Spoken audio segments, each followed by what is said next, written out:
Hello, salam. Okay, in my last video that I have uploaded on Tuesday, it was about how to learn a language faster. In the comments, one of the friends asked me to redo this video in Persian. Well, that was a great idea, so I have decided to do this today. And please share your opinions, share your ideas in comments for me. So in this way, I can improve my teaching methods and I can make a better videos for you to meet your needs. Well, let's get started. Let's go. بزن بریم.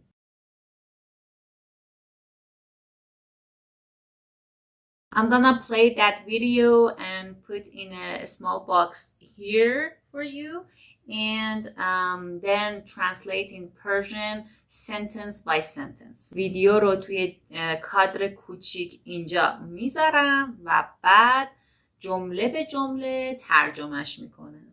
Hello, salam. Well, today I want to talk about 10 ways to learn Persian faster. خب امروز میخوام در مورد 10 تا راهی صحبت کنم تا فارسی رو سریعتر یاد بگیری. Okay guys, I'm Asal and today I wanna give you some tips about learning Persian quickly and faster. خب بچه‌ها، من اصلم و امروز میخوام بهتون یه سری راهکار بدم درباره اینکه چطور فارسی رو سریعتر یاد بگیری. Number 1 is Persian chat rooms. شماره 1 چت روم های فارسی هست. That is a very useful way to learn Persian. این یه راه خیلی مفیدیه برای یاد گرفتن فارسی. When I started to learn Spanish, وقتی که میخواستم اسپانیایی یاد بگیرم, I met a Spanish friend. He was living in Valencia. با یه دوست اسپانیایی آشنا شدم که توی والنسیا زندگی میکرد. He helped me a lot in learning Spanish. اون توی یاد گرفتن اسپانیایی به من خیلی کمک کرد. It was very useful, more useful than reading books and doing exercises. خیلی مفید بود، مفیدتر از کتاب خوندن و تمرین انجام دادن. So I have an idea right now. برای همین الان یه ایده‌ای دارم. If you really want to have a chat room, اگر واقعا میخواین که یه چت روم داشته باشین, I can create a chat room in Telegram. میتونم یه چت روم توی تلگرام درست کنم. You and other learners can join there. که شما و بقیه زبان آموزا بتونن عضو بشن. And we can find other native speakers also. همینطور میتونیم اونجا فارسی زبانهای دیگر رو هم پیدا کنیم. So you can go and meet them and chat with them and chat together. در نتیجه شما میتونید باهاشون ملاقات کنید و چت کنید. And also, if I have time, I can come. همینطور هم اگر من وقت داشته باشم میتونم بیام in the chat room and help you with some of your troubles and mistakes. و تو بعضی از مشکلاتتون کمکتون کنم. I don't know. نمیدونم. Number 2. Browse the internet. شماره 2. توی اینترنت بچرخین. Yes, the World Wide Web is a gift to language learners.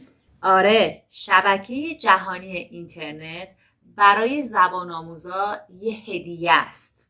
If you are not sure where to start it, I am recommending these 2 sites for you. اگر نمیدونین که از کجا شروع کنین, من بهتون این 2 تا سایت رو معرفی میکنم یا پیشنهاد میکنم. Now, also I put the links in the description. همینطور لینک ها رو توی توضیحات میذارم. 3. Listen to the Persian music. به آهنگ های فارسی گوش بدین. You can download Persian songs on internet, you know. میتونید آهنگ های فارسی رو از اینترنت دانلود کنید. and also you can search it on YouTube. همینطور میتونید توی یوتیوب سرچ کنید and find those things و اونا رو پیدا کنید. It's better to listen to those songs with their lyrics. بهتره که به این آهنگا به همراه متن ترانه‌شون گوش بدیم. In this way, you can learn the correct pronunciation. با این روش شما میتونید تلفظهای درست رو یاد بگیرید. And also you can train your ear و گوشاتون رو تقویت کنید for understanding the new words and sentences. تا بتونید جملات و کلمات جدید رو بفهمید. Also, I can share Persian songs in the group chat. همینطور منم میتونم توی اون چت گروهیمون آهنگ‌های فارسی رو بذارم. If you want to. اگر بخواین. 4. Start with short stories. 4. با داستان‌های کوتاه شروع کنید. Story is a part of every culture in the world. تو کل دنیا داستان‌ها بخشی از فرهنگ هستند. So you can develop your knowledge with reading stories. به این ترتیب میتونید علم و دانشتون رو با این داستان‌های کوتاه افزایش بدین.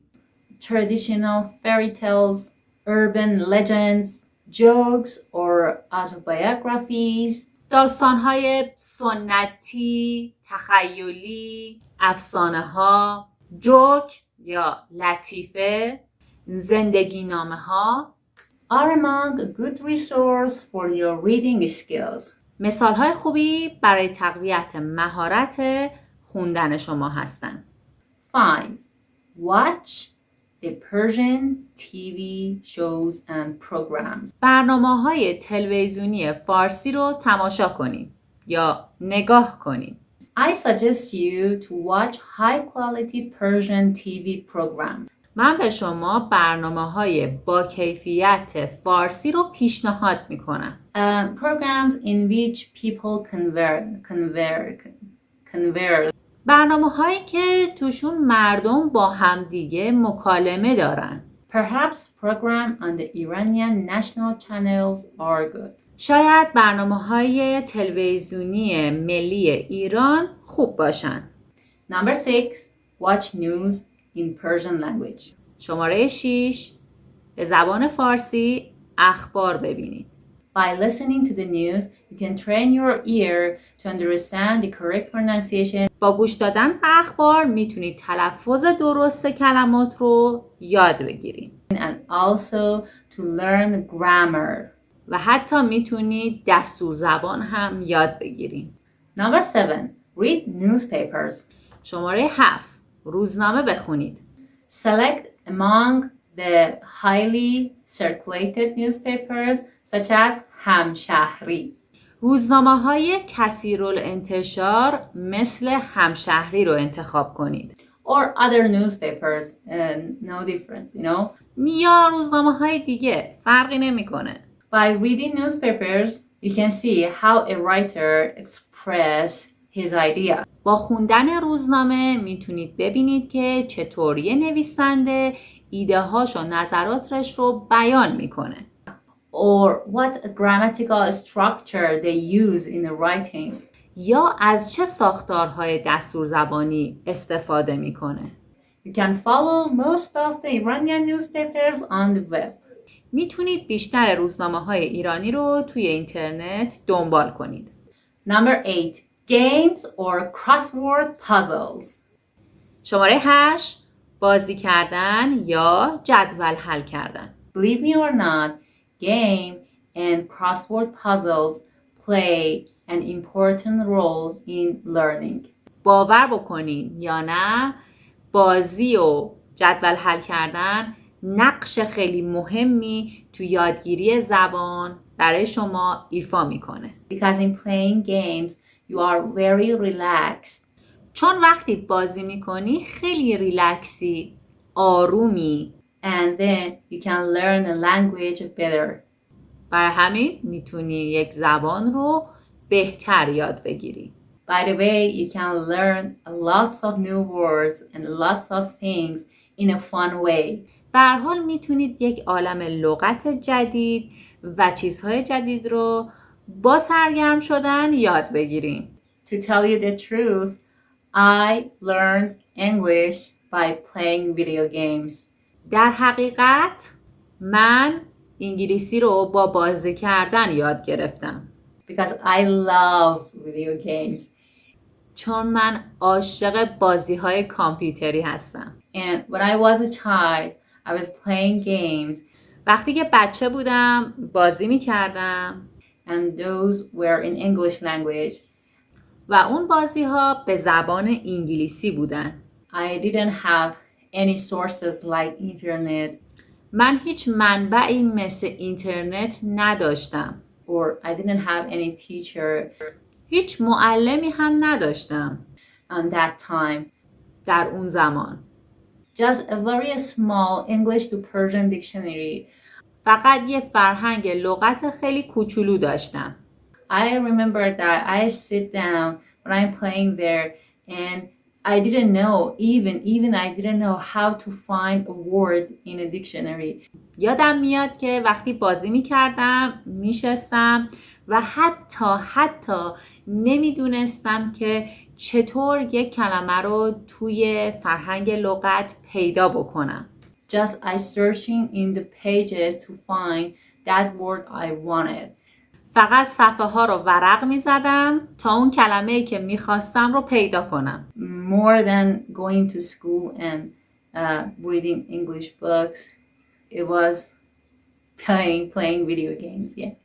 بیشتر از این که مدرسه برم یا کتاب انگلیسی بخونم، بازی کردن به من زبان یاد داد.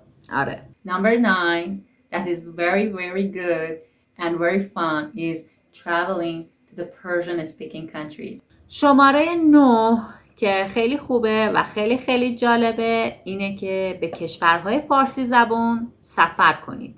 You know, language is all about the communication. خب میدونیم که زبان همش در مورد ارتباط برقرار کردنه. When you are in a country, in a place that all the people speak in a language that you want to learn. وقتی شما توی جایی یا کشوری هستید که مردمش به اون زبانی صحبت میکنن که شما میخواین یاد بگیرین. You have to speak in that language. مجبورید که به اون زبان صحبت کنید. You have to understand people. باید مردم رو بفهمید. If you want to buy something, اگر میخواین چیزی بخرین, to do something, یا کاری بکنین, you just communicate and speak in the target language. به زبان مقصد باید ارتباط برقرار کنید و صحبت کنید. So no argue about that. پس هیچ بحثی نداریم.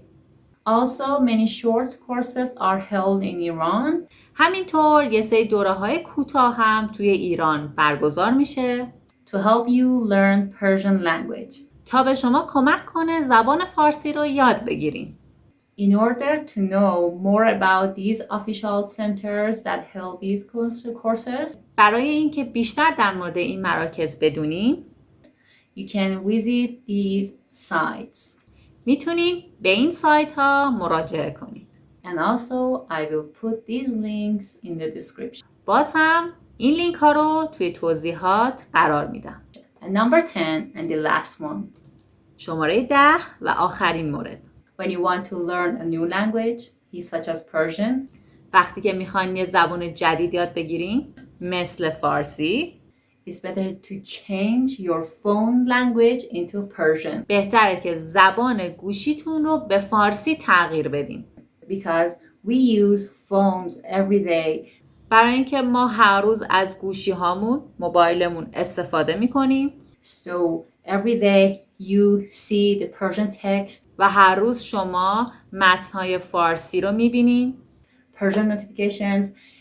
اعلان‌های فارسی رو میبینین. And if you want to do anything, you have to do it through Persian language. و هر کاری که بخواید با گوشیتون بکنید، باید از طریق زبان فارسی انجامش بدین. Also, Telegram and Instagram support Persian language.